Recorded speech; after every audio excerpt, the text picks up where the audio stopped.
morning. There's Bonsai. So I've been cleaning cages all morning. Oh, there's Heidi too. Oh, she's shy, apparently. So like I said, I've been cleaning cages all morning. I'm a little bit sweaty because it's hot in the reptile room.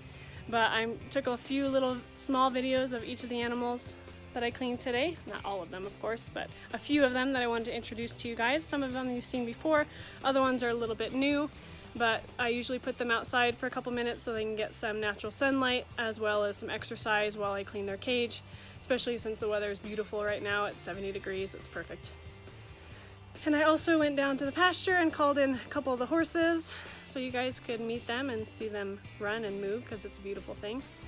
And I will introduce you to them as well as tell you a little bit about their breeding and their names. So I hope you guys enjoy this small short video. I have to go do the zoo presentation, which is now moved to every first Sunday of the month. So we're September, 2nd, I guess today is, and then October 9th, I think is the next one. So we do like to give our animals a chance to rest and to eat and to build up body mass during the winter because summer is very busy. They get lots of exercise, they get very stressed out. So we try to keep them as comfortable as we can throughout the winter so they have lots of energy and lots of body weight to make it through the summer of all the presentations that we do. So it can be stressful for our animals. We do our best to make sure they're held at very small increments and then they get to rest again. We always rotate our animals through different shows, so not one has to go to every single show. That's why we have so many animals in our program right now, so everybody can get as much rest as they possibly can. We are running out of room because everybody's getting bigger and growing up. So if you guys have anybody that you know that's getting rid of any adult ball python racks or some of the larger racks, we are definitely in need of that. So if you want to make a donation or know somebody's that's selling them used, then we're more than happy to pay for them, and as long as it's a drivable distance.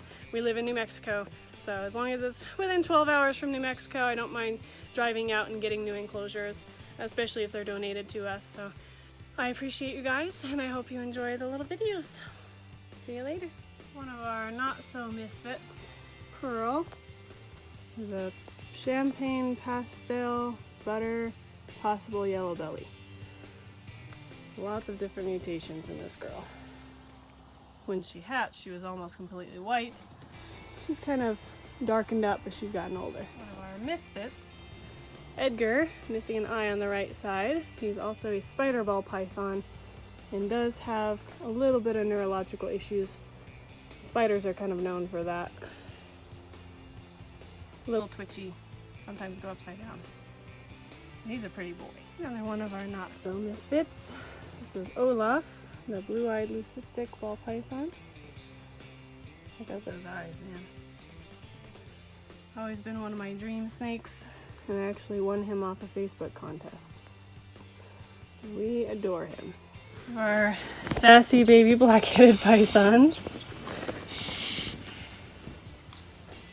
She's in the shed right now, so she's a little extra cranky.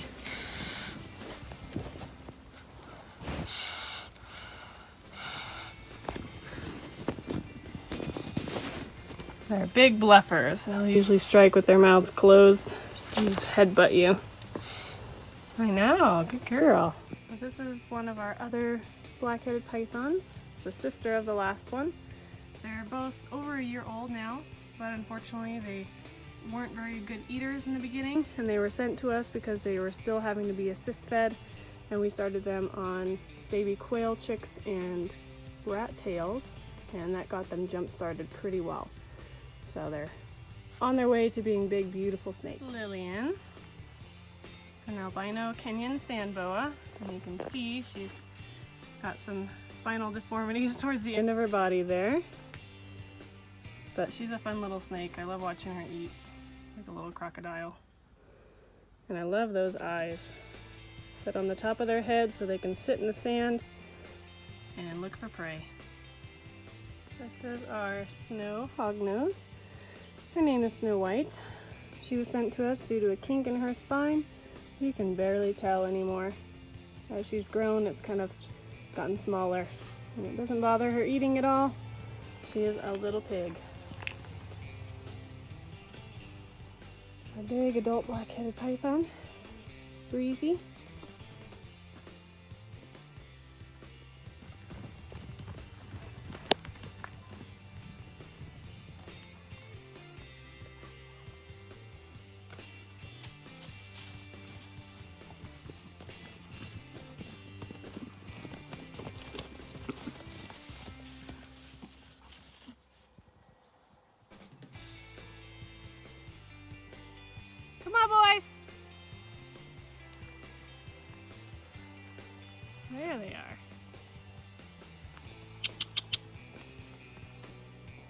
guys, come on.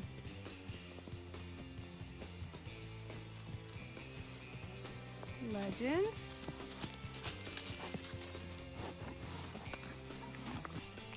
Under my fingers.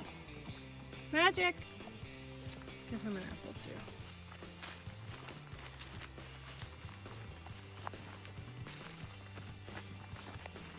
Good boy, Magic. Fingers. Watch my fingers. Hey, Chip. Good boy.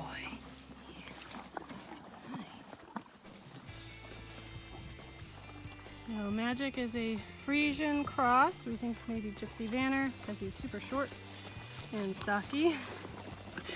And Chip is just a great horse. We think there is a little bit of draft in him since he's a little taller than normal quarter horses. And Legend is our unicorn. He's a Frisian quarter horse cross, and his color is called Perlino. He's really kind of red and dirty at the moment because we have red clay dirt. But when he's bathed and shined up, he looks golden. Really unique horse. Let me show you his blue eyes. No, you're not gonna let me see him? Hey, Chip.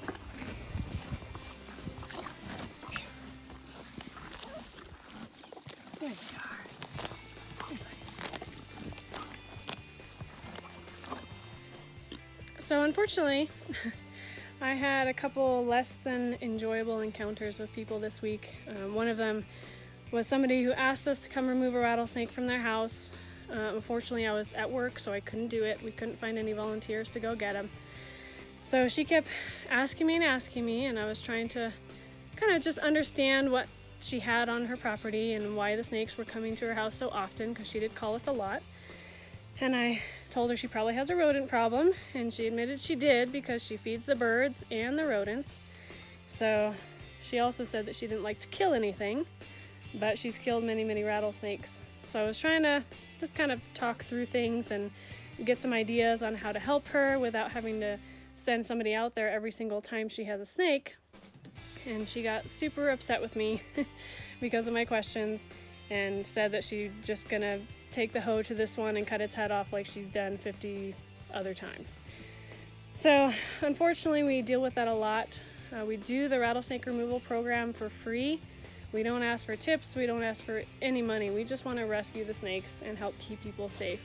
But unfortunately, people expect a lot from us from that program. And they don't really realize that it is just something we do out of the goodness of our hearts, pretty much. So we get a lot of really thankful people, and then we get a lot of demanding people. So if you have something at your house and you need us to come get it, just know that we will try our best. We may not make it there, unfortunately, but we'll try to at least talk you through on how to safely get the snake into a container, or even just move it on its way so it'll move out of your yard. Luckily, one of my other volunteers is a lot more patient than I am with that particular person, and that he was able to talk her into getting it into a trash can, and one of our volunteers was able to go pick it up later. So we ended up doing good in that particular situation, but it happens a lot. It really does. And I love doing the removal service, and we will keep doing it, but it's disheartening sometimes that people expect so much from us, even though we're not a business. We're just a volunteer group. So just be patient with people. If they're doing a service for you, be nice to them, please. And just know that we do our best in our area. So we also went to a wedding this weekend, and we were sitting at a table with a bunch of people, and somehow snakes got brought up. And unfortunately, every time that happens, I get to hear killing stories. And I absolutely hate it. It hurts me, hurts my heart, kills my soul to hear that, to hear the ignorance. And that's all I get to hear when I bring up what I do, unfortunately. So a lot of times I just don't bring up the reptile program when I'm in a public setting, especially around people I don't know, because then it just ends up depressing. But I do try to educate people as much as I can. When people do tell me those stories, I give them the reasons why we don't kill them. I give them the opportunity to give us a call. and to help them relocate it or just learn to live with them. I mean, we live in the desert. They were here first. They've been here for hundreds of years. So it's not fair of us to move into their environment and attract a bunch of their prey, and then when they come to eat that prey, we just kill them. It doesn't really make much sense to me. And if it was any other animal, you wouldn't hear killing stories. Like, a lot of people's favorite animal are dogs, and most people will not bring up a killing story, or even a sad story, when somebody says their favorite animals are dogs. So just, I hope that people can learn a little bit and be a little more sensitive to how us reptile people interact and relate to these animals, because it kills us to hear when somebody kills a snake. It really does.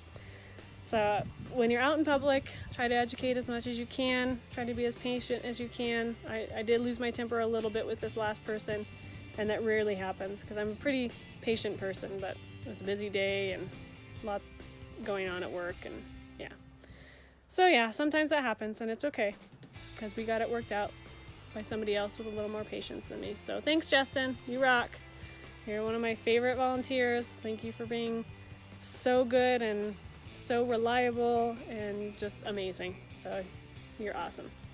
And I'm bringing your present to the zoo with me. All right, so I'm going to go ahead and get everybody packed up for the zoo show. So I hope you enjoyed my little random rant type thing. I just kind of wanted to share that with you guys because it happens to all of us. I know you guys understand that if you're in the reptile industry, but I hope you enjoy it. I'll see you later. Bye.